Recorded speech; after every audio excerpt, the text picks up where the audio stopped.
Hello everyone, it's Shane Kanto, your Wasteland reviewer, and I'm here to review Oxygen. And this is a new French film from Netflix, and this is from director Alexandre Aja, who most recently I really enjoyed Crawl, which was this creature feature kind of B horror movie, and I thought it was so well done that it really got past that, like, it's just a high concept horror situation of, trying to survive a bunch of alligators. And you know what? It really worked. And I really enjoyed that. And now Age is taking his work with this film about a woman who wakes up in a cryogenic chamber with no recollection of how she got there and must find a way out before running out of air. High concept. You got this, you have this thriller, you throw in sci-fi, fantasy, drama, all of it. This is a very genre-heavy film. And this film is starring Melanie Laurent, who had been Shoshana in Inglourious Basterds, probably the biggest thing. I love her in Beginners as well, just somewhere up there. And this is, for the most part, a one-woman show. And then you have this machine voiced by Matthew Amalric, who was a Bond villain in Quantum of Solace. He's Serge in Grand Budapest Hotel, and was the main character in The Diving Bell and the Butterfly, which I saw way back in film club in college. And I was... Between the direction and the actors in this, it feels like a sci-fi version of Ryan Reynolds starring Buried. And this film doesn't stick within that confined as very closely as Buried did.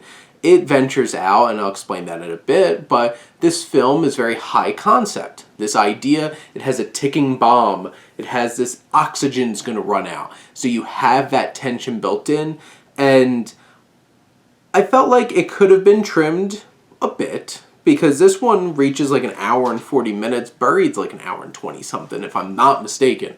At least it felt very brisk and to the point, and kind of spread out those different set pieces inside this coffin. But in this, you have a lot of different kinds of things going on, and there's some other layers. Unfortunately, I did watch this dubbed.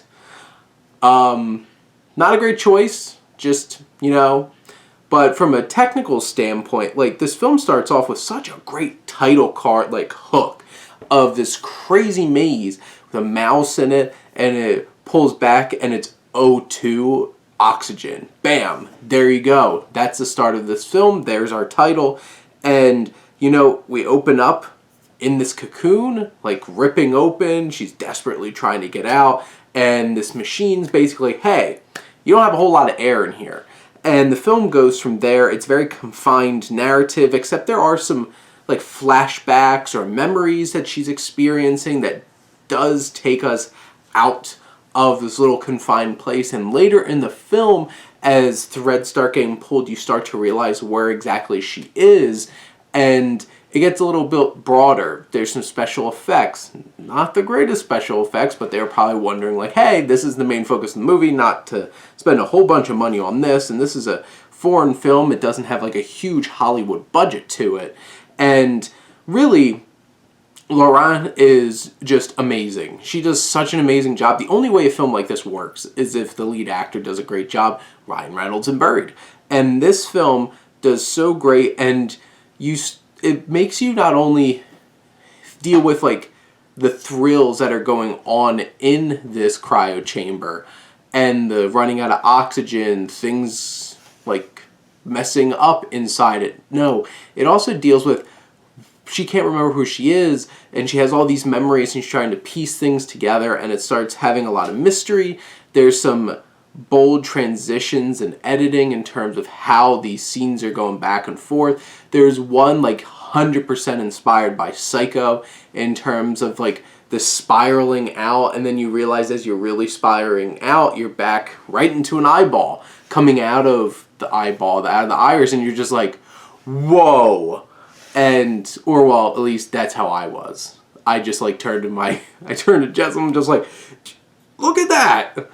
I got really excited. So from technical aspects, there's a lot of great filmmaking here, and this simplistic kind of idea of this ticking time bomb scenario, throw in some intrigue and mystery, and even though it might be a little long in the tooth at times and things could use a bit of moving along or even just ruminating a little bit more specifically on some of these tension building moments, this film could have been great.